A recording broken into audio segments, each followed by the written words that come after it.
when I talk about longevity, it's usually two different types of patient groups that are really interested. On one hand, I see people between kind of 20 and 40 where they haven't yet started to experience a lot of the symptoms of aging. And they're like, okay, I want to get ahead of this. And then on the other side, I'll see people kind of, I would say maybe 50 to 70, 70 plus, where they already are having some of the symptoms of aging or signs of aging that they're like, okay, maybe is there a way of slowing this down? And really, I think that it's about looking at this idea of biological clock. What are the ways that we can assess where your longevity is at, and also what longevity means to you? So does that mean that you want to still have the energy to do lots of travel and be able to kind of cross time zones? Or does that mean that you want to be able to kind of continue climbing mountains or, skiing in the wintertime? And having a good understanding of that gives us a better understanding of what our goals are for you as it comes to healthy aging. There's lots of different opportunities to look at how to treat that, from hormone balance and hormone optimization, whether that's transition through women and menopause, or men and what's called andropause, where we actually see male change in hormones as well, which isn't quite as much well understood or well talked about, to other things that we can do treatment-wise that give us a better impact on our cellular health. Things like EBOO and ozone therapy, we actually introduce more oxygen into your body through these specific techniques that as we age, our cells aren't as good at oxygenating themselves.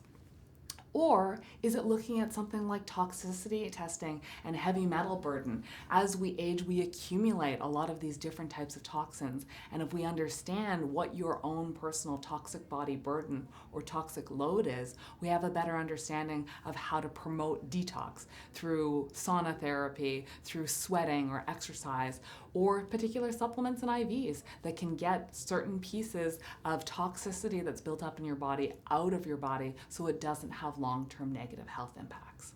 I recently became a dad in April of 2024, and I think that has really impacted my practice a lot, thinking not only about my goals, but the goals of my son. And I think that expanded on how I look at fathers and how I can help them in their path to health. Since becoming a dad, I've attracted more men who are also young fathers and wanting to see their kids thrive, and not only being there for their children, but being able to play with them, being able to run faster than them, jump higher, and beat them in arm wrestling for as long as they can. And I think that's encouraging. We should all strive to be the healthiest that we can for our kids. We brought in the EBOO machine I just mentioned because it seems to be superior to all that because of the intensity and the capacity. The other machines will go through 10 sessions or 20 sessions at about 300 cc's of blood. The EBOO machine uses almost 40% of your blood in one go. And that's 20 times more effective in terms of ozonation and oxygenation. And we do that with taking the blood out, putting it through a biophoton filter, which kills off infections, microinfections, fungus, viruses, and then it puts it back in, ozonating the blood and puts it back in the body. So now your body is cleansed, re-energized, and put back in your system. And we can do that all within an hour's time, which is a very rapid process. And 3 sessions would be a complete series versus something like 10 pass ozone. You may need to go for 3-hour sits for at least 10 times. So the effectiveness is much higher if your capacity is able to handle that. Another exciting technology we brought in is NAD, which is a coenzyme of a B3, Ultra B3. The research has been extensive in NAD. Dr. David Sinclair of Harvard published papers 10 years ago, and now the papers have been reproduced throughout the world. And basically it showed that rats or mice running a maze, given NAD, can run 20 to 30 times more efficiently and live 20 to 30% longer. So that's been well established.